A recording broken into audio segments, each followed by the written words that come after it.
This episode is brought to you by Marvel Studios Echo. All episodes streaming January 9th, only on Hulu and Disney+. Rated TV MALV. Viewer discretion advised. Maya Lopez has betrayed her mentor, the notorious Kingpin. Now on the run, she returns to her hometown to prepare for the biggest fight of her life. Don't miss Marvel Studios' hardest-hitting series yet. An epic 5-episode event. Marvel Studios Echo. All episodes streaming January 9th, only on Hulu and Disney+. Hello, and welcome to Scare You to Sleep. I'm your host, Shelby Scott. Sometimes on my Patreon, I do these bonus episodes called Casual Reads. They're not as highly produced and edited, and it's like you and I are just hanging out while I read you a story. And you can hear cars drive by my window, and I mess up here and there while I'm reading. I also interject with my own opinion once in a while. Well, this week I wanted to do something similar here on the main show. One, for a more relaxing change of pace after last week's epic episode. And two, just to give you a taste of a little of what goes on over at Patreon. As you know, I have a Guided Nightmare episode available on my feed, and any new ones will be available over at Patreon in the future. I only have one more currently. It's about a snowy cabin. But life seems to be evening out lately, and I will soon be having a lot more time for bonus episodes. I had this question posed to me on Patreon and on the community board, and no, unfortunately, podcasting is not my full-time job yet. It would be amazing for it to be in the future, but currently I still have a normal job. Well, it's actually not a very normal job, but it is my day job, and so I had an inquiry as to why I don't produce bonus episodes more frequently, and it's because honestly sometimes these episodes, the free ones here on my feed, take me a few days because I do all of the editing and sound effects and everything myself, and producing and recording and all that good stuff. I do it all by myself in my apartment, and a lot of podcasters tend to have like a team of people, or they send stuff out to get edited. And not saying that I'm any better than them or anything. I'm just, I'm just starting out, and everything is DIY. So currently, between my day job and doing the normal episodes that take me so long, I don't really have a ton of time to produce bonus episodes. But I'm hoping to get a few more out soon. In fact, I was just in talks with another podcast about doing a collaboration for the Patreon soon, so I'm really excited about that. Anyway, yesterday I released a true crime ASMR episode over there as well. At the end of this episode, I will be playing the first part of that episode as sort of a teaser. So if you're into more traditional ASMR, then stick around for after the show to hear a bit of me whispering about unsolved cold cases. Now, for our topic this week, put on your tinfoil hats because it's about to get weird. I've mentioned in the past that my favorite paranormal phenomenon is time slips. Time slips aren't as popular as aliens, ghosts, or cryptids in the paranormal community, but they are so incredibly fascinating to me. For those who aren't familiar with them, Wikipedia has a great definition. A time slip is a paranormal phenomenon in which an individual or a group of individuals allegedly travels through time, thereby witnessing events in the past. They can also be referred to as dimensional anomalies. Now, this isn't like falling into a wormhole or getting into one of H.G. Wells's time machines. The person or persons involved don't usually know anything is happening to them until they notice that the world around them has changed. For instance, you're walking down the street and you get an odd feeling. When you look around, you notice all the cars that start to pass are from the 1950s. And the bookstore you're about to walk into is now a clothing store that sells what looks to be vintage fashions. That is actually part of a real account that I will get to later. I've scoured the internet for some great stories about this insane phenomenon. I will link them all in the show notes if you'd like to do your own further research. The thing I love most about time slips is so many of them sound so unbelievable, Yet there isn't really a benefit for the storyteller to make them up. There isn't a market for them like ghost stories or alien stories. I spoke a little about ghost reenactment shows on my last live stream and how people definitely make things up just for the attention or for the money they think they'll make. By the way, I have personally worked on reenactment shows and there is not much money to be had for anyone but the network. So I would look into a different scam if I were you, if you're looking to get rich quick. Also, a lot of the people who have experienced time slips seem genuinely confused and bothered by them. I honestly can't imagine what it's like to look around and you're suddenly in a different place in time entirely. Or another faction of time slips isn't even slipping into the past, but losing time. There's a great first-hand account of one in my last True Tales episode. Kayla and her friend were driving to her friend's boyfriend's house and somehow ended up driving on the same road for hours. And all of the houses were in the wrong order. They should have hit the freeway eventually, but instead, they finally ended up running into the road they had come from. Please go back and listen to that one. That story gave me the chilliest of chills. I know Kayla well enough to know that she was absolutely not making it up, and she even had a theory that they had somehow ended up in some sort of other place, dimension-wise. She referenced the missing 411, which is a whole other can of worms you should look up. So we may as well start out with the most famous time slip story. If you've heard of time slips, then you've probably heard this one already. It's probably the first one I heard as well. It's called the Moberly Jourdain Incident, also known as the Ghosts of Petit Trianon or Versailles. Don't you like my French accent? It's probably impeccable. Okay, so the Moberly Jourdain Incident. In 1911, Moberly and Jourdain published a book entitled An Adventure under the names Elizabeth Morrison and Francis Lamont. Their book describes a visit they made to the Petit Trianon, a small chateau in the grounds of the Palace of Versailles, where they claimed to have seen the gardens as they had been in the late 18th century, as well as ghosts, including Marie Antoinette and others. So Charlotte Moberly was born in 1846 and was the 10th of 15 children. She came from a professional background. Her father, George Moberly, was the headmaster of Winchester College and later Bishop of Salisbury. In 1886, Moberly became the first principal of a hall of residence for young women, St. Hugh's College in Oxford. It became apparent that Moberly needed someone to help run the college, and Jourdain was asked to become Moberly's assistant. Her name was Eleanor. Eleanor Jourdain was born in 1863, was the eldest of 10 children. Her father, the Reverend Francis Jourdain, was the vicar of Ashbourne in laugh away, my UK listeners, but Derbyshire?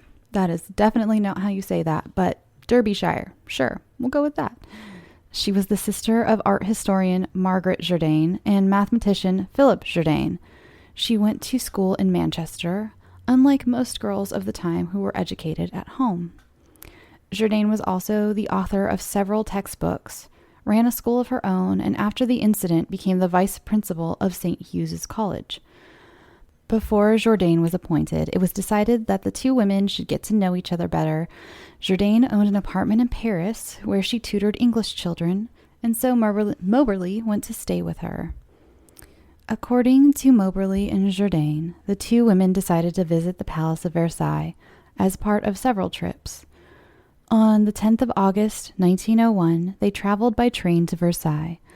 They did not think much of the palace after touring it, so they decided to walk through the gardens to the Petit Trianon. On the way, they reached the Grand Trianon and found it was closed to the public. By the way, they weren't impressed by Versailles. Maybe they thought it was too gaudy. I don't know. But I haven't been. I've seen pictures, though, and it's pretty darn impressive. Then again, Also, it was 1901, so I don't know what state it was in 1901. It could have been, wallpaper, all the, gilded shit was all wallpapered over. Who knows? Anyway, they traveled with a Baedeker guidebook, but the two women soon became lost after missing the turn for the main avenue. And before we find out where the ladies were going and what they saw... Oh, you guys, this French. They missed their street. I'm not going to try. Anyway, they passed this road and entered a lane where, unknown to them, they passed their destination.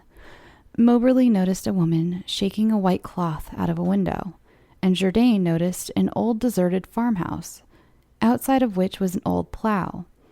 At this point, they claimed that a feeling of oppression and dreariness came over them. Also, just a note, that is something that I've heard in other time slip stories, is you get a weird, sad feeling. Like they said, oppression and dreariness. Anyway, they then saw that some men who looked like palace gardeners who told them to go straight on. Moberly later described the men as very dignified officials, dressed in long grayish-green coats with small three-cornered hats. Jourdain noticed a cottage with a woman and a girl in the doorway. The woman was holding out a jug to the girl. Jourdain described it as tableau vivant, a living picture, much like Madame Tussaud's waxworks. Moberly did not observe the cottage, but felt the atmosphere change. She wrote, "Everything suddenly looked unnatural, therefore unpleasant. Even the trees seemed to become flat and lifeless, like wood worked in a tapestry. There were no effects of light and shade, and no wind stirred in the trees. They reached the edge of a wood, close to the Temple de la Mort, and came across a man seated beside a garden kiosk, wearing a cloak and a large shady hat. After crossing a bridge, they reached the gardens in front of the palace, and Moberly noticed a lady sketching on the grass who looked at them. She later described what she saw in great detail. The lady was wearing a light summer dress. On her head was a shady white hat, and she had lots of fair hair. Moberly thought she was just a tourist at first, but the dress appeared to be old-fashioned. Moberly came to believe that the lady was Marie Antoinette. Jourdain, however, did not see the lady. After this, they were directed round to the entrance and joined a party of other visitors. After touring the house, they had tea at the Hotel de Reservoir before returning to Jourdain's apartment. After leaving Versailles, neither Jourdain nor Moberly mentioned the incident to one another until a week later. Basically, after that, Jourdain and Moberly decided that they thought that Versailles was probably haunted. By the way, I got a lot of this off of the Wikipedia page. It's got its own Wikipedia page. So they went back and they decided to kind of do a little like ghost hunt. So they went back to their the Trianon Gardens, and they noticed that a lot of landmarks were missing that they had very vividly remembered before, such as the kiosk and the bridge, and the grounds were full of people, which it wasn't before. It was just kind of the two of them wandering around because I think, like it said earlier, it was closed off. They both did their own research, and they actually came across a painting of the Comte de the Vaudreuil. I don't know how to say that, but it's this dude. They came across a painting of this dude, and they recognized him as one of the men they saw that day. And so they kind of had the idea that they had just seen a haunting, not that they had gone back in time or anything. They both reported to have many paranormal experiences before and after their adventure. And they wrote this book. A lot of people tried to say, they tried to give explanations for what happened. One woman named Eleanor Mildred Sidgwick tried to say that they had just experienced normal events, but they had misinterpreted their own events, which it's a really odd, I don't know, to me that's an odd thing to say. It's very, okay, a lot of the explanations that they got, at least during the time they were alive, were very pacifying for women, just kind of like, oh, no, you must have just misunderstood. And that was about it. But they did, in 1903, an old map of the Trianon Gardens was found, and it did show a bridge that the two women had claimed to cross. And it's not on any other map, and it doesn't exist anymore. And at the time, it didn't exist. So that's pretty interesting. Jourdain, though, did go, I'm going to be delicate. She kind of she had an issue. She had a kind of a psychotic break later. Well, at least that's what was said. That's what her haters said, basically. I'll just read to you exactly what Wikipedia said. During the First World War, Jourdain, the dominant personality of the pair, who had succeeded as principal of St. Hugh's, became convinced that a German spy was hiding in the college. After developing increasingly autocratic behavior, she died suddenly in 1924 in the middle of an academic scandal over her leadership of the college, her conduct having provoked mass resignations of academic staff. It doesn't say how she died. I really don't know. And also that was Jourdain. Moberly had a few stories about seeing apparitions. She claimed to have seen at the Louvre in 1914, an apparition of the Roman Emperor Constantine, a man of unusual height, wearing a gold crown and a toga, who was not observed by anyone else. So they were kind of known for having these stories, which, could maybe prove further that they were seeing what they really thought they were seeing, or disprove. I'm not really sure. You really should check out the Wikipedia page for the explanations, because some of them are very they're pretty understandable. Just, they misinterpreted, like the one woman said, they misinterpreted what they saw, or maybe there were reenactors there that day that they didn't know about, and which Versailles is known to do. And I'm not really sure if they did them at the time, but I've heard that they did already start doing reenactments at the time. So they could have been reenactors just kind of on a break in a closed part of the gardens. One psychologist suggested that it was a hallucinatory experience. There are a lot of, I feel like some of the explanations are almost crazier than just believing that they had a paranormal experience. Some of them are pretty good explanations, though. Apparently this French poet used to live near Versailles around that time, and did say that they used to have fancy dress parties at Versailles where people would dress up. My next favorite story of time slips actually is another one that happened in France. This was, again, some English folks who were traveling to Spain and stopped over in France in the 1970s. They began their trip in Dover in the beginning of October in 1979. Their names were Jeff and Pauline Simpson, and their friends Len and Cynthia Gisby. So on their way to Spain, they stopped in Montélimar, France on October the 3rd. All of the local inns were full, but a helpful man dressed in an old-fashioned plum-colored suit in the lobby pointed them down the road to a hotel that might be able to put them up for the night. The road they traveled down was cobbled and narrow, and they couldn't help but noticing very old-fashioned posters for a circus lining their route. They stopped at a different inn for further directions. They eventually found themselves by two buildings, one a police station, the other at an old-fashioned 2-story building marked hotel. Upon entering the hotel, they found themselves in the hotel bar and discovered that although the owner couldn't speak English, he understood their requests for a room, and after dinner, they headed up to see them. They found the rooms to be clean but very outdated. There was no glass in the window, but wooden shutters instead. The door could be locked only by means of wooden catch. There was no telephone, there were bolsters but no pillows, and the plumbing was antique. But though basic, it was perfectly acceptable for their purposes, a nice long sleep. In the morning they awoke and headed down for breakfast. They were startled by the appearance of a few others in the hotel. One was a woman wearing a long dress and button boots and carrying a little dog. 2 police officers came into the hotel wearing clothes unlike any other officers the couples had seen.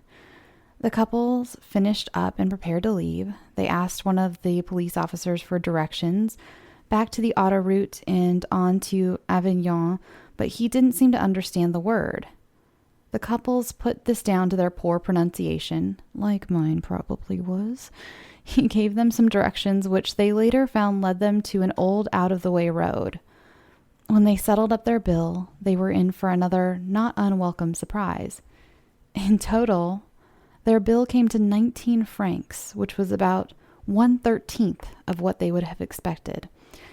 They inquired with the police officer again, as they felt there may have been some mistake, but he assured them all was well and handed over the paltry sum, and they were off to sunny Spain. Now, here's where it gets real weird. On their return trip, they were unable to locate this hotel, despite finding the right road, and when they inquired about it, they were told that they knew of no such nearby hotel, and they denied the existence of anyone in a plum-colored suit working for them.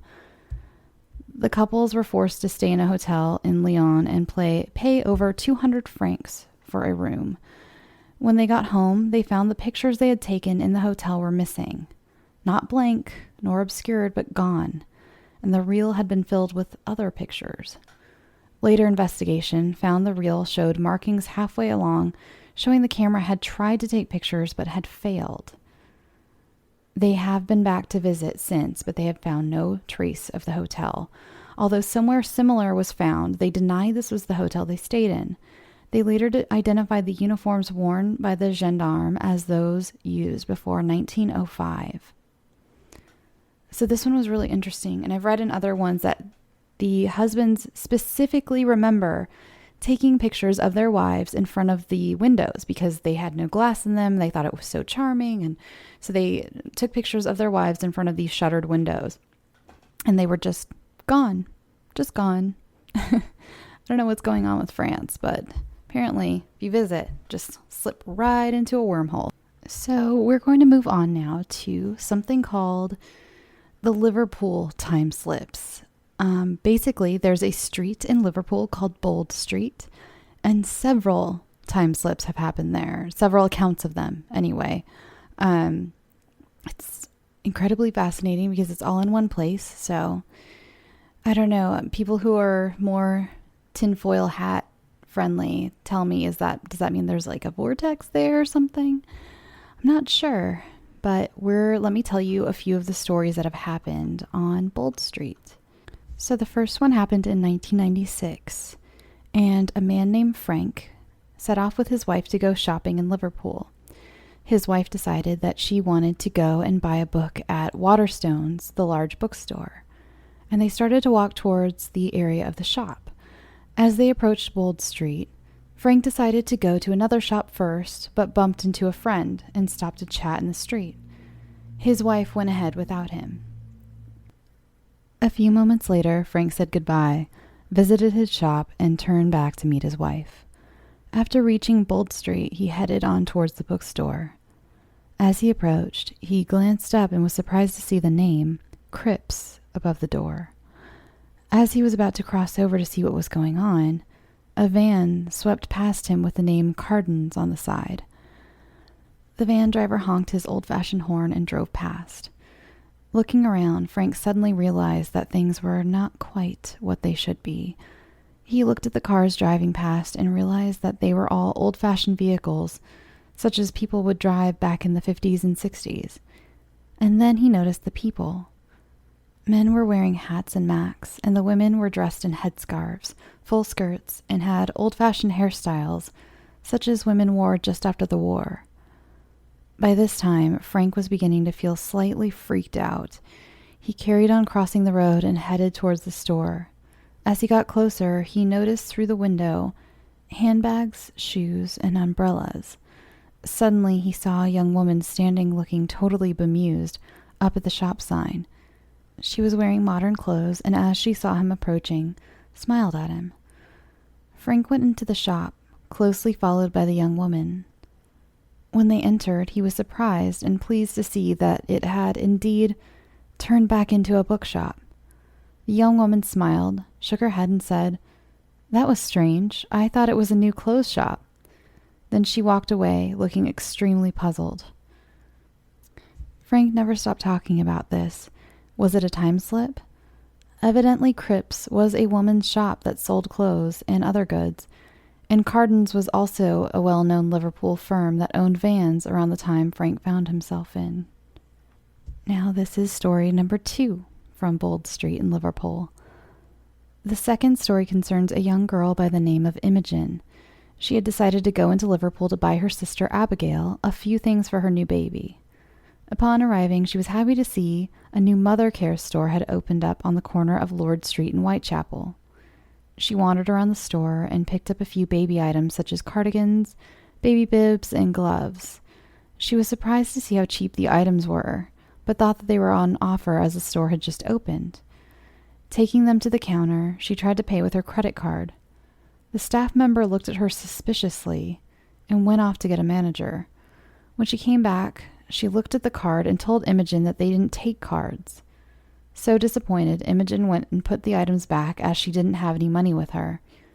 When she got home, she told her mother what had happened. Her mother was surprised and really puzzled.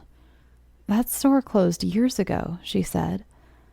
"There's a bank there now. In fact, it's where I have my account." Not believing her, Imogen took her mother back to the same place the next day. Sure enough, the store wasn't there. It was just a bank, just as her mother had told her. "Hey there, it's the new year. You've got mood boards and resolutions, and work is back in full swing, and you don't need any extra stress in your life. And Factor's ready-to-eat meal delivery takes the stress out of meal planning and sets you up for success in the new year. Skip the grocery stores, prep work, and cooking fatigue. Instead, get chef-crafted, dietitian-approved meals delivered right to your door, with over 35 meals to choose from per week, including options like keto, calorie smart, vegan plus veggie, and more. Plus over 55 weekly add-ons. You'll have a ton of nutritious and flavorful options to kickstart your resolutions. Forget frantic lunch preps and rush dinners. Factor's 2-minute meals are your secret weapon in the new year. Fuel up fast with restaurant-quality meals, all delivered right to your door. Factor now offers loads of snack options like breakfast, smoothies, juices, snacks, and more to keep me going no matter what's on the schedule. Skip the overpriced takeout trap. Factor is cheaper and way more delicious than takeout. Get chef-crafted, restaurant-quality meals delivered right to your door. They are ready to heat and eat in just 2 minutes, which means more time for you. Need a special occasion meal? Gourmet Plus is the perfect solution if you're looking for fast, upscale options done easily. When things get hectic, Factor is flexible. Change up your order every week with plans from 4 to 18 meals per week. Or pause or reschedule your deliveries anytime. Stress less over meal times in the new year. Factor's no prep, no mess meals free up time otherwise spent on shopping, cooking, and cleanup. No more wasting time in the kitchen. Not only does Factor offer fast, simple solutions when I'm too busy to cook, they also help me stay on top of my goals. With offerings like Protein Plus and Keto, I can stay on track. This is definitely going to come in handy for my New Year's goals. Factor has everything I need for a week of flavorful, nutritious eats. In addition to ready-to-eat meals, they have cold-pressed juices, smoothies, energy bites, extra protein, veggie sides, and more to keep me energized during frantic times. Head to factormeals.com/scareyoutosleep50 and use code SCAREYOUTOSLEEP50 to get 50% off. That's code SCAREYOUTOSLEEP50 at factormeals.com. There are probably about 10 time slip stories I found from Liverpool, and specifically around Bold Street. I'm only going to read one more, and this one is pretty neat because it's got 2 different sides of the story. This one they named "A Thief Goes Back to 1967. The third tale is of a young man named Sean, who, while shoplifting in Liverpool back in 2006, ran away from a security guard and headed down Hanover Street. Trying to shake off the guard, Sean, age 19, turned into a dead-end street called Brooks Alley. By this time, he was out of breath and started to get a tight sensation in his chest. He soon realized that actually it wasn't a problem with him, but the atmosphere around him. Remember I talked about that weird, oppressing feeling sometimes people feel? He waited for the guard to come around the corner after him, but he never appeared. So, thinking he had given him the slip, he sauntered back out and started to walk down Hanover Street again. But he soon realized that something was wrong. The road looked different, and so did the pavement. He noticed cars driving by that looked very old-fashioned, and the roadworks that he knew were there were now gone. Soon he saw that the people around him were wearing strange clothes. Crossing over to Bold Street, he noticed that there were traffic lights where there weren't before, and bushes growing around the Lyceum near a bar that he recognized. He carried on walking, realizing that actually something was really odd. Then he began to panic. He realized that somehow he had stepped back in time, and the time slip was not going away. Then he remembered his cell phone. Taking it out of his pocket, he tried to get a signal, but of course it didn't work. Eventually, he began to really panic, but spotted a kiosk selling newspapers and headed over. Leaning over the stand, he took a look at the front page of the Daily Post. There, in bold lettering, was the date, 18th of May, 1967. He wondered what to do. What happens if he can't get back to his own time? What about his family and friends? So, speeding up his pace, he reached H. Samuel, the jeweler's, and tried his phone once again. This time it worked. Sighing with relief, he looked around and realized that he had returned to the present. But the strange thing was, he could still see, down at the end of the road, people still walking around in 1967. By this time, Sean had seen enough and dived onto a bus to go home. When he was interviewed by the local newspaper, he stated over 4 times the exact account. Now, you may think that Sean was making the story up to escape from the guard, but the strange tale didn't end there. When the security guard was interviewed, he stated that when he ran after Sean and turned down the dead-end alley after him, he said that Sean had completely disappeared. So I read a little bit more about the Liverpool Bold Street phenomenon, and apparently there's an underground train system, and there's a part under Bold Street that makes a circle, and a lot of people think maybe that's what it is. It's like this circle of electricity constantly running under this part of the city is creating some sort of weirdness, just kind of a giant time machine. This next one I found on Reddit, and it comes from a sandwich shop. It's by Reddit user, clever username 7. It was posted 4 years ago. And the title is, I work at a popular sandwich shop, and I think I may have made a sandwich for a paranormal entity / time traveler / matrix glitcher. So, I know a fair amount of these stories are feasible to explain and are basic coincidences at most, but hear me out. This may be long, but I was thoroughly disturbed last night at work, and it seems like a glitch for me to have even found the subreddit the day after my experience. Let me just say that I am known to be a pretty observant guy. All my friends and family who know me even slightly well are aware that I notice everything. It is pretty hard to slip something past me. Not to say I'm proud or a cocky asshole or anything, but it's just a little background into me before you read this long-ass story. Thank you. I have worked at this sandwich joint for over a year and a half. We run a tight-knit crew. I am a good employee in good standing with the owner and manager, and I am a little bit of a night crew manager myself. The restaurant itself is very slow, as we tend to receive maybe 20 to 30 customers within my entire 6 to 7 hour closing shift. This means that I naturally tend to start conversations with customers. I like to figure out where people work their day jobs, where they went to college, how their lives are, and all that stuff. You could say I get personal, but hey, people like it when you're not just a robotic employee. I even met a dude who went to Berkeley Law School, and he told me a lot about life and school and all that, but that's neither here nor there. Anyway, I like to talk to people. It gets me through the days, and generally people are pretty damn nice about it. I even have a little mini arsenal of conversation progression. Just headed home after a long day's work, huh?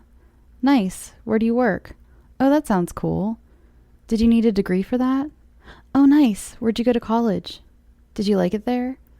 Most conversations are extended versions of that, and it usually gets interesting hearing about such diverse backgrounds. About a week or so ago, this man came in. I would say early 30s, dark hair, dark features, sweatpants, a Nike sweatshirt, and hood up.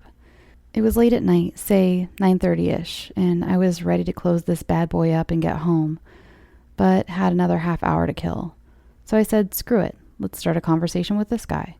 Maybe his dad is like a congressman or something cool. Maybe I'll learn something from him. Holy hell, this guy was creepy as shit. He wouldn't meet my direct eye line. He would talk to me by looking above or between my eyes. He kept his left hand tucked into the back of his pants waistline.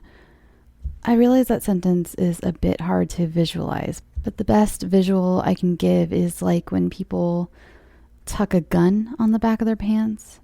It was like he was clutching a gun. He kept his hand there the entire time. He was looking nervous and reluctant, as most people who commit robberies do. And as the sandwich making process progressed, I was becoming more and more sure that I was about to be robbed. He asked for a ham sandwich on white bread. The way we lay the ham is pretty formulaic, but due to his creepy demeanor, I was admittedly feeling nervous. The 8 slices of ham ended up being folded over at different ratios, laid on top of each other sloppily, and did not look too appetizing of a sandwich. The man asked for Swiss cheese. The formula calls for 4 slices, so, as I always do, I picked up a stack of the triangularly cut cheese and fan it all out in such a way where I can grab 4 and throw the rest back into the pile. I lay the cheese in a less than orderly fashion, and the sandwich is still clearly missing its picture perfectness that you see on TV. These details may seem irrelevant, but I just want you to know the gist of it. You'll see why. The man asked if I could toast his sandwich. This means that I would have to turn my back to him for a few seconds to throw it in the toaster. I was running a lot of shit through my mind, and I was not prepared to turn my back to him. This caused a mini sort of panic, and I grabbed his sandwich and attempted to stand in such a way where I could keep my eye on him with my waist twisted enough to get the sandwich in the toaster, but still be looking at him. As you may have guessed, I dropped it. I dropped the sandwich. I made a basic attempt to catch it as it fell, kind of like flared my knee up and tried to use my waist as sort of a cushion to hold up my elbow to catch the sandwich, but to no avail. I guess just imagine fumbling with your phone and the weird motions your body makes in an attempt to catch it right as you realize you dropped it. You get the idea. I was panicking. Hardcore. Splat. In the few seconds before I looked up, I was bracing myself for a very angry creep staring at me. But he was gone. He had left. He vanished. I didn't even hear the squeak of the door, the footsteps, nothing. I ran outside. I looked left, looked right, looked left again, and no cars were driving away. No cars were even remotely parked close enough for him to be hiding in or behind. He was just gone. The sandwich was still on the ground, fallen face down. One of the triangles of cheese landed in just perfect angular contrast with the tiles of the floor.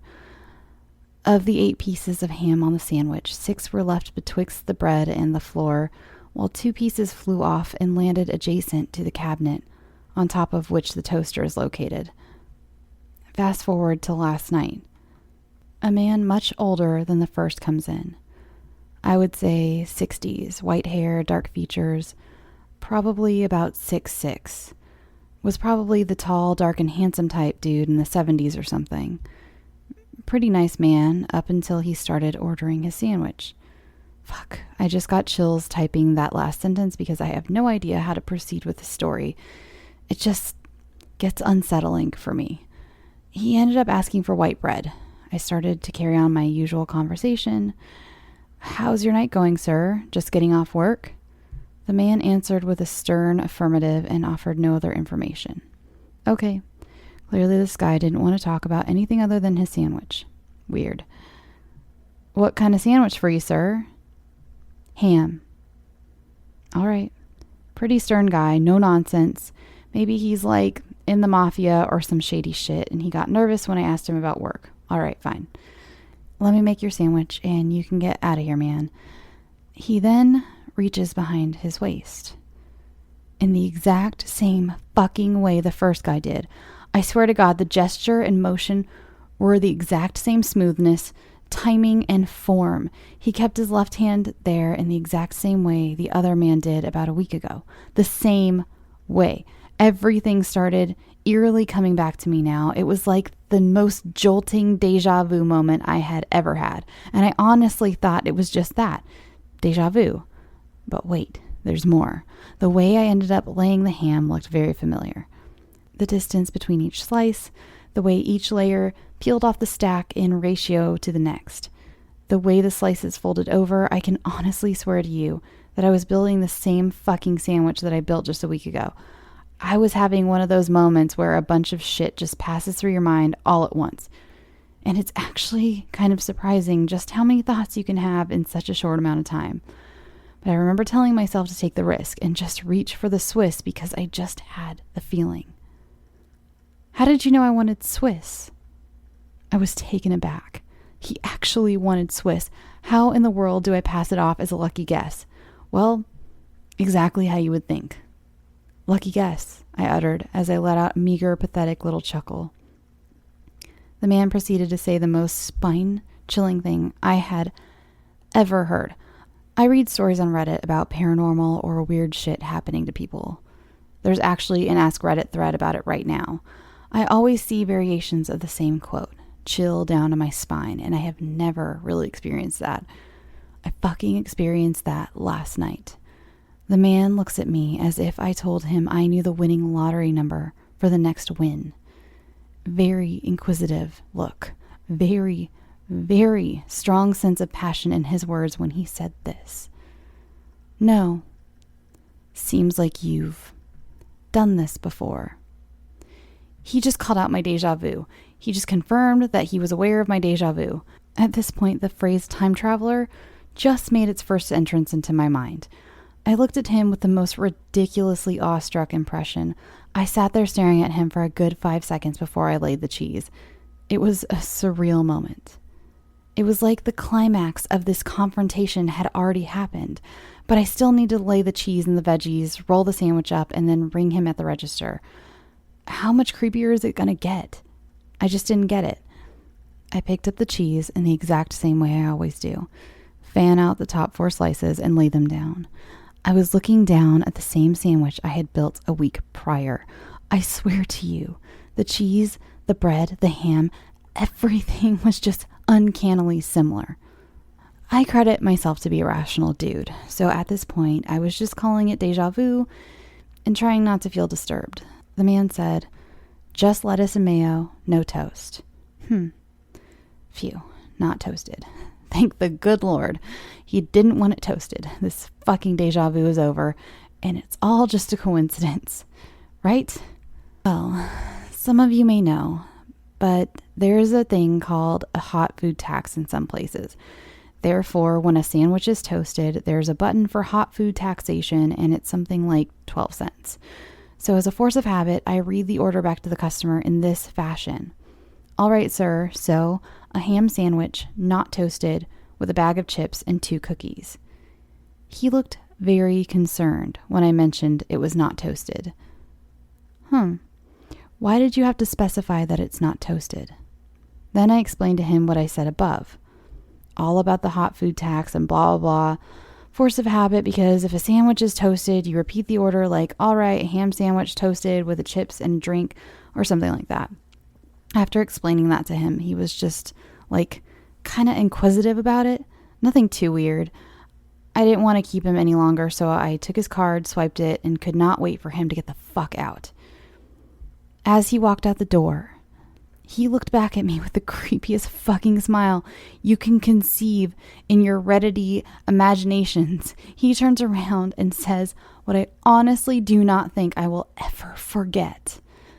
Just to let you know, I didn't not toast the sandwich because of the tax. I'm not that much of a cheap bastard. Okay, the guy is trying to lighten the mood, right? Sweet, yeah. I know he's not a cheap bastard. I mean, it's 12 cents. But he felt the need to tell me the real reason he didn't get it toasted. I just didn't want you to drop it. And just like that, he was gone. Holy shit, I have chills everywhere. This was, without a doubt, the most spine-chilling thing I have ever experienced.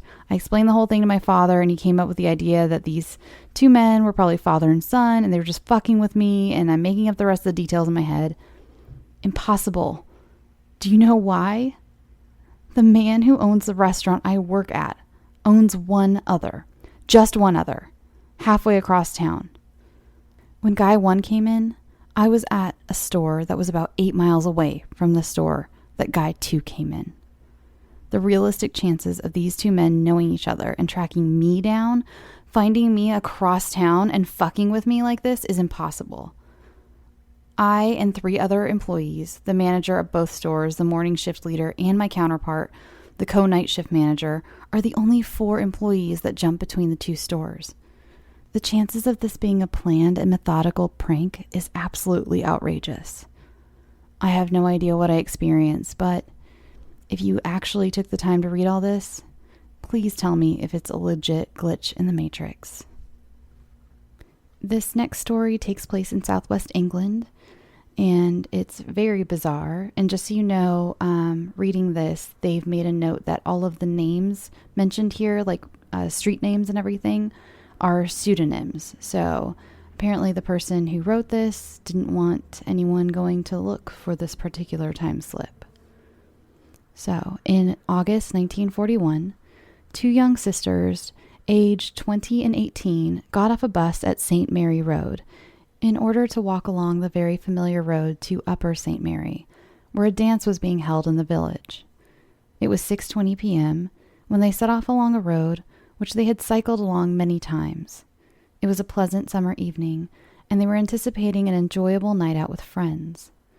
They were country girls, used to walking long distances, even at night, and kept up a brisk pace. Ahead of them lay Home Farm, and they could hear the barking of the rather nasty farm dogs they usually outran on their bicycles at other times. It was then they made a fateful decision that would haunt them for the rest of their lives. They would leave the road at this point, circle round the farm inside the hedge, and rejoin the road beyond the farm and the noisy, threatening dogs. They estimated the time as being about 6:40 p.m., as they walked past a hayrick in the first grass field, entered the second, green field, and headed back to the hedge to rejoin the road.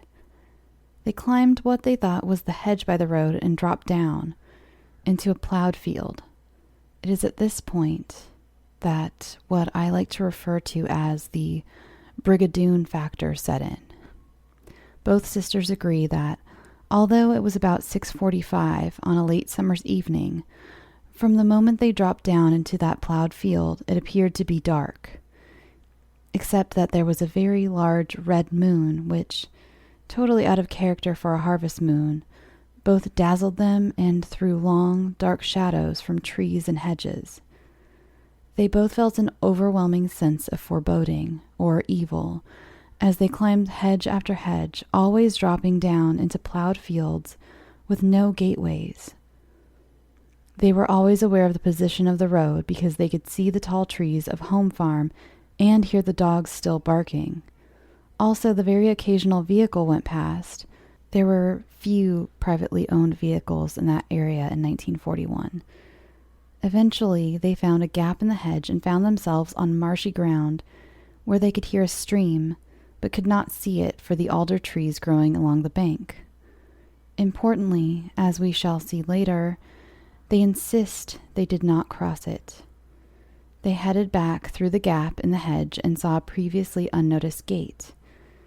In the hedge near the gate was a tall, white pillar or stone, unusual for these parts where gray granite is the norm. Equally unusual and frightening was the loud squeaking noise that was coming from the pillar at regular, short intervals. Remember, these were country girls. As they insist, they were used to animal and bird noises at night, and used to lonely country roads.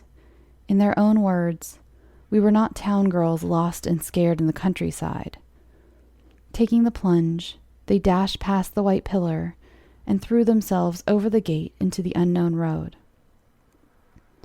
4.5 hours had elapsed since they had set out on their 3-mile or 5-kilometer walk from the bus stop to Upper St. Mary. On their left was a cottage on the opposite side of the road. It had a gate fronting onto the road and a path which led up to the front door, on which they knocked in order to find their way. They were surprised at the rapidity with which the man, in his late 40s, answered the door. He was lean in build and dressed as a workman, their impression rather than an observation. He was carrying a dimly lit paraffin hurricane lamp. They were not surprised, as blackout regulations were in force. They were also not surprised at his heavy local accent. He held the lamp down to their legs, observing their torn stockings and bleeding legs and remarking, "What have you girls been up to? You're in some state." They were embarrassed by this and asked for directions. He asked where they had come from. They said St. Mary Road. He said, incorrectly, "Why, that's 2 miles, or 3 kilometers, to the other side of Cardford." They found this strange. However, he then correctly directed them to continue along the road, where they would find a crossroads, now a roundabout. Turn right, and you're in Upper St. Mary. When they got near the crossroads, they recognized where they were.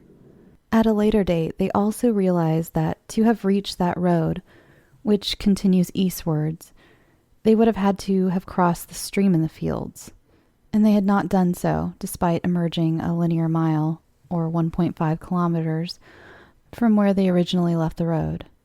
They also pondered over the fact that the feeling of evil or foreboding had vanished the instant they fell over the gate and saw the cottage. Marriage and the war dictated events and moves which split them for a while and put the incident in the background. It was not until fairly recently that they discovered the cottage was no longer in evidence. They assumed it had been destroyed in the war due to its proximity to Broadfield Military Airfield and Castlemore Airstrip. Both independently visited the spot and found no evidence of a cottage ever having been there. Consequently, both women, now in their sprightly 70s, decided to investigate the matter further and checked maps, including one dated 1879, at a local library. There's no building shown at that spot or even existing on that side of the road, as I have ascertained myself. They did find the exit gate, which has been altered to face the road squarely instead of at an angle. Unsurprisingly, they do not intend to explore the fields. In conclusion, I found both women to be intelligent and forthright, and they assured me they would still be riding their bicycles if it were not for modern traffic. They constantly asked me for an explanation of the house mystery. The fields episode they laughingly put down to being pixelated, as their grandmothers would have said. I pursued the question of crossing the stream. Could they, during the missing 4.5 hours, cross beyond the stream approximately 1.5 miles away to where it sourced out on the Holland Moor Marsh? No, they assured me. At all times the road position was visible and the dogs were barking. They just could not reach it. They agreed the moon was not usual. It was enormous, and they found it unusually dazzling. They were unable to remember the phase of the moon previous to or following the incident, which is unfortunate. Information regarding phase identification may have shed more light on the matter. Further, they did not see the moon rise. It was just there. They know nothing of the UFO scene, but have since read about Versailles and other time slips. I was able to quote them similar cases of ghost houses appearing where none have been in evidence, which they found of great interest. All they keep saying is, the front door was solid, wooden, and real, and we really banged on it.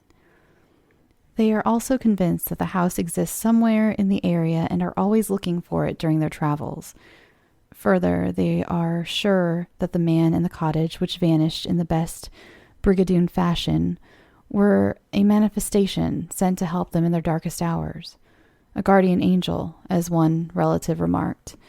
They did finally arrive at the dance, where they removed their shredded stockings, noting to their amazement that, although they had climbed hedge after hedge and negotiated waist-high brambles, the rest of their clothing was undamaged. By this time the dance was ending, and the taxi they had ordered took them home. To this day, they have never, to their knowledge, experienced any other paranormal event. However, strangely, in their home village, a budgerigar breeder, one Arthur Smith, now deceased, while gathering groundsel for his birds in a field familiar to him, became hopelessly lost and unable to find the gate, until the farmer heard his shouts and called him to the entrance. Perhaps this form of pixelation is more common than we realize, or perhaps it's a Celtic complaint. There may be room for research in this direction. Aficionados of earthlights, UFOs, electronic field anomalies, abductions, and like theories may find grist for their particular mills in this incident. I visited the area to study the terrain. The stream is quite substantial. There is quite a waterfall where it crosses under the road bridge. They could not have stumbled across it in the dark without realizing. This is the most puzzling part of the field scenario, because whatever they saw, the stream had to be crossed at some point. So I'm going to leave a link to this article in the show notes, and they've included a map. And you can see for yourself how impossible this journey was, if it did happen the way the women said it happened. So for the last part of this episode, I'm going to read a couple just really short time slip stories, and they're really fascinating. They just don't take up a lot of time, so I'm going to kind of rapid fire a couple at you and then finish off the episode. And remember, at the very end, after my outro, you can listen to the first half of my ASMR episode, available only to Patreon subscribers. So this one, it's called Exit Stage Left. It was in the Encyclopedia of the World's Greatest Unsolved Mysteries by John and Ann Spencer, which was written in 1995, or published in 1995. The authors recount the story of Vera Conway, an English woman who claimed to have traveled back in time when she got lost in a building in London. A lot of these happen in the UK. It's pretty crazy. It's like the UK and France, where it's where all these have happened so far, I think, except for the sandwich one. Conway had arrived at the building for a music lesson. Mistaking directions, she entered a door between two cloakrooms and found herself in a theater. It seemed a performance was about to begin. A man approached her wearing breeches and a powdered wig, and she realized everyone was in Regency clothing, and there were no electric lights, merely lanterns. Vera returned to the reception to ask again for directions, and later determined for certain that there was, in fact, no door between the two cloakrooms. This next one is called A Stationary Moment in Time, and it was originally from The Directory of Possibilities, edited by Colin Wilson and John Grant, and published in 1981. In The Mask of Time, Joan Foreman has described many time slips. Perhaps the oddest concerns a Mr. Squirrel, who in 1973 went into a stationer's shop in Great Yarmouth to buy some envelopes. He was served by a woman in Edwardian dress and bought 3 dozen envelopes for £1. He noticed that the building was extremely silent. There was no traffic noise. On visiting the shop 3 weeks later, he found it completely changed and modernized. The assistant, an elderly lady, denied that there had been any other assistant in the shop the previous week. The envelopes disintegrated very quickly. Foreman heard of the case and interviewed Squirrel. He was able to produce for her one of the remaining envelopes. Foreman wrote to the manufacturers, who said that such envelopes had ceased to be manufactured 15 years before. And here is the last one this week. And this one doesn't have a title, but Here we go. A white Ford pickup pulled up to a cattle pasture near Ponca City, Oklahoma, in early fall 1971 and stopped at a gate. Carl, Mark, and Gordon worked for a cattle feed distributor and were sent to this remote area to pick up a feeder. What they found there has kept them silent for 41 years. We opened the gate, which was barbed wire with no lock, and entered. Carl said, "We went onto the property, which was covered with grass up to and over the hood of the truck. They drove through the tall grass to the tank that sat close to a red barn and got out of the truck. We realized the tank was almost half full and too heavy to load," Carl said. "We decided to leave and drove around the red barn, and we saw a large 2-story white house with no lights in front of us. The trio drove back to the cattle feed company, and the boss said he'd drain the tank and they could pick it up tomorrow. We went to the location to retrieve the tank the next night," Carl said. "This time we decided to go through the old white big house on the hill and brought our shotguns. They drove onto the property over the path they'd made through the grass the day before and loaded the tank. Then they pulled around the barn toward the house. What they saw burned into their memories. It was no longer there," Carl said. "We walked up the hill where it stood, and there were no signs of demolition, no foundation, nothing at all. What we all seemed to witness the night before us was no longer there. We've talked to each other over the years, but none of us can begin to explain this vision." So, what do you guys think about all these stories? I think that some of them could probably be debunked by someone more qualified than me, like the sandwich shop, for instance, but some of them are just so bizarre. I mean, in 2 of them, a ghostly white house just showed up for no reason. Well, one of them, apparently there was a reason. He gave them directions. Like, the fact that so many of these time slips happen to take place around the same area is incredibly fascinating to me, and I'd love to hear your theories. Do you guys have any good time slip stories I missed? If so, please send them to me or post them to the Facebook page. I'm obsessed. I think after years of being such a fan of the paranormal, I don't come across many things anymore that really give me those deep chills, but time slips sure do.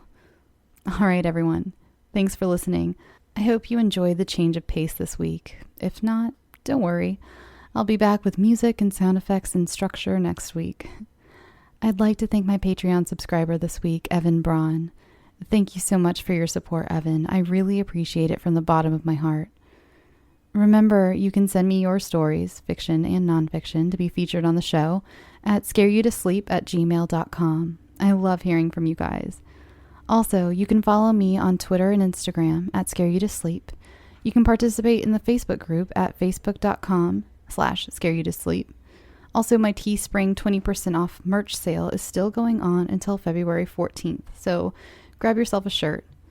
Now, to really help you fall asleep, here is a sneak peek of the true crime ASMR episode you can find on Patreon. Hi guys. Today I thought I would really try my hand at some ASMR. I'm going to be low talking / whispering some true crime stories today from Vox.com that come from the Charlie Project. And if you've never heard of the Charlie Project, let me tell you a little about it. The Charlie Project is a database that catalogs people who have disappeared without a trace.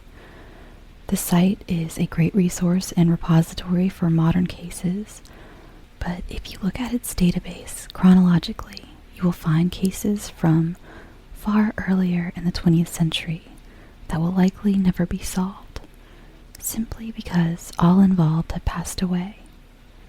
In these cases from an older America, where a disappearance was less likely to turn into a mass media sensation, that haunt the memory the most. They're a record of time when so-called stranger danger wasn't a well-known topic, or where a woman could run a business selling kidnapped children to the rich. Here are a handful of the best historical disappearances contained in the Charlie Project's archives. So I got all of these from Vox.com. They have these all situated on their website. I'll leave a link in the comment section for you guys. Hopefully you can hear the rain outside my window, and hopefully it isn't too distracting if you can hear it. I also have one of those crackly candles with the wooden wicks that I'm going to light for you.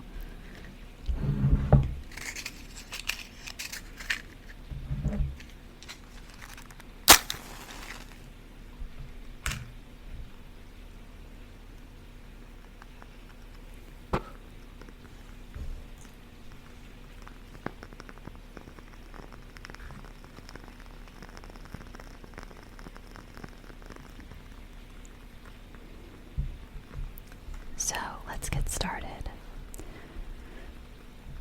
The first story on the list is the Martin family from Oregon in 1958. Let's see. Yeah, you'll also probably be able to hear cars drive by. It's the middle of the day. I also live across the street from an elementary school, so I think they just made an announcement. I can hear the announcements from my window. It feels like being in school again, but I think they just made an announcement telling the kids they had to have lunch inside their classroom since it was raining.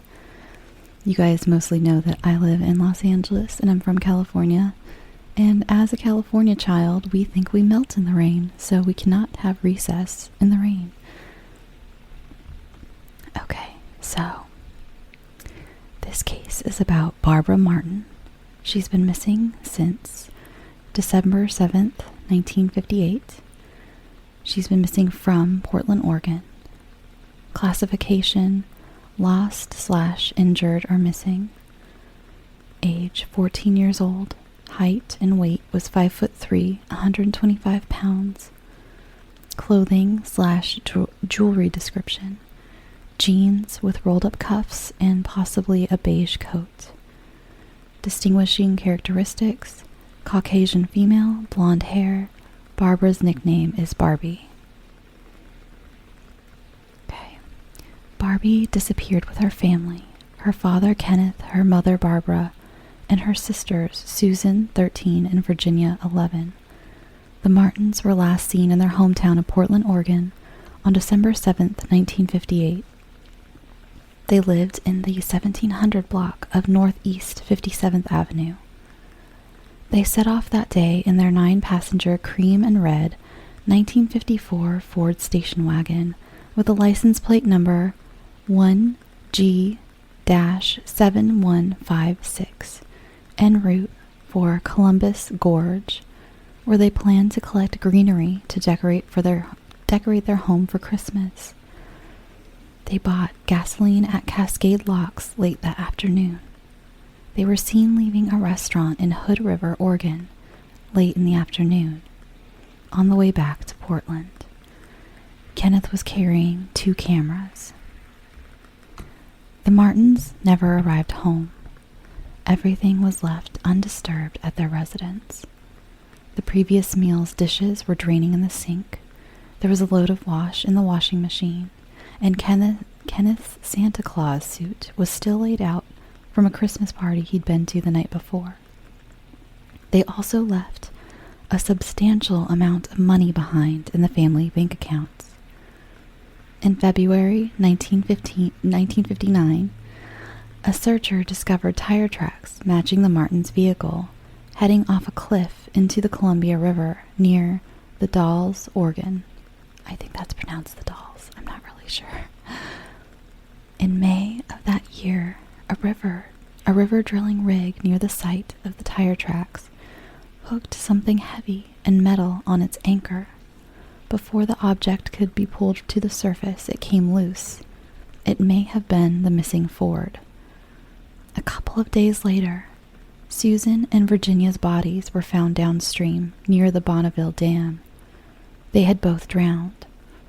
Photos of the 2 girls are posted with this case summary. The cause of death could not be determined due to decomposition, but Virginia's body had a hole in the head. Kenneth, Barbara, and Barbie's remains have never been recovered.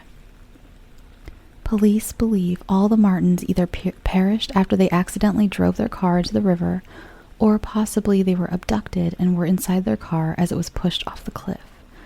The only surviving member of the family was the oldest son, Donald, who was in the Navy and stationed in New York at the time of the disappearances. A photo of Donald is posted with this case summary. Walter Graven, the Multnomah County detective in charge of investigating the Martin case, believed the family met with foul play. It would have been uncharacteristic of Kenneth to leave home that day, as he didn't like driving after dark.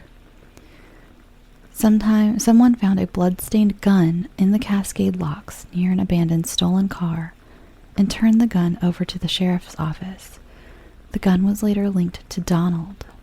He had allegedly stolen it from a sporting goods store several years prior to his family's disappearance. It was never processed for evidence, however. Graven suspected Donald was involved in his family's disappearance, as he couldn't find anyone else who had motive. Donald had a poor relationship with his family, and he didn't come back to Oregon during the search for them, although he did speak to Graven over the phone. He didn't attend the memorial service for his family, although he did return to Oregon in June 1959 to settle the estate. He told Graven he couldn't think of anyone who had any reason to hurt his family, but that he also couldn't see how it could have been an accident. An attempt was made to search the water for additional evidence, but the search was called off when a diver nearly drowned. No further searches were made, and the case was closed. Graven died in 1988, and Donald died in 2003.